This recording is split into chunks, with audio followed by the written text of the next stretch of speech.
Hi, the video shows how we can create reusable application templates in OutSystems.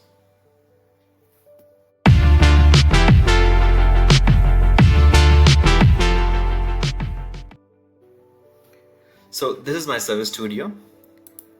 For creating a new application template, you have to create a new application just like you normally do. Start from scratch. Pick up the application type that you're targeting for the template. So if you are creating a template for reactive web application, choose a template or tablet or phone.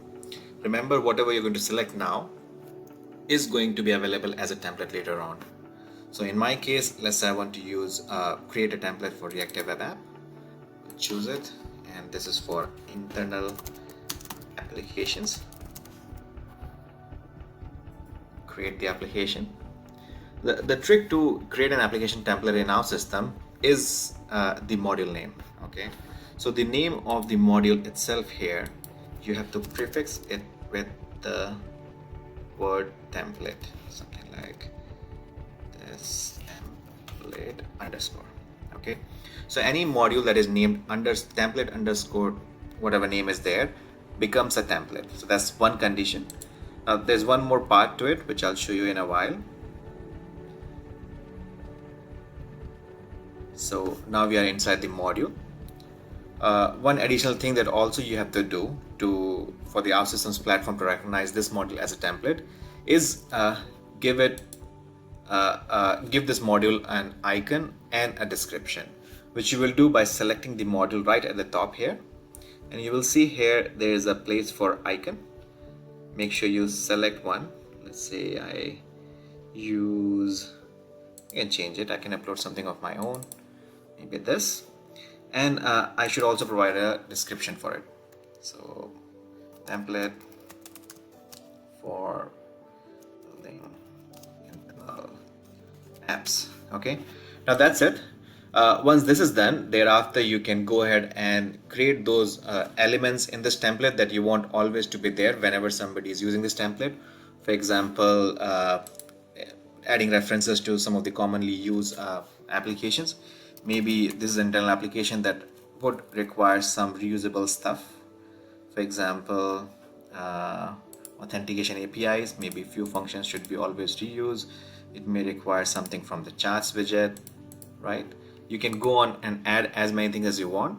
That's from the logic perspective. You can also come in here and change some of these parameters that you want to save as the template. Now once this is done, you can go ahead and publish it.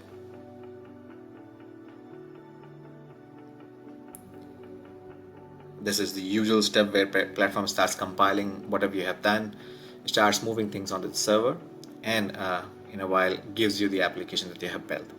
Now you and I know that in this case it's not a normal application that we have built. We have built a module inside this application that is what we are going to reuse again and again as a template. The right term to refer to it is an application template, and we'll see in a while how we can make use of this template again. So almost there.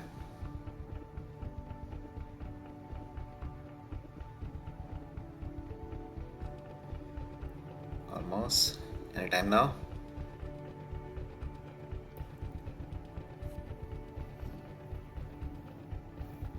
And it's ready. Okay.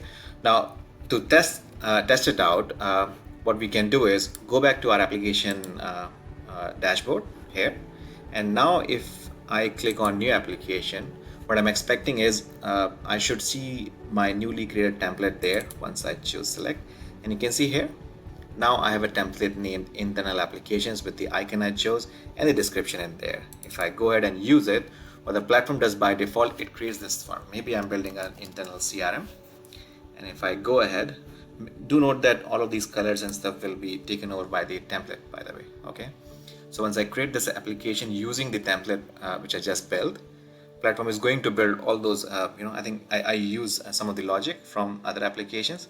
Those things are going to be there already, and that's how you basically use a template. So it gives your developers a bit more heads up when they are starting this kind of application. In a real scenario, it may happen that For most of the internal applications, you want to use common set of APIs or database tables, which can be packaged in an application template and can be made available to developers. So if you see here, those functions that I added in the template, they're available now. It's not just limited to functions, by the way. You can have some tables by default available there, some logic, APIs, and even interface which can have themes, etc. I hope you enjoyed the video. Thanks for watching.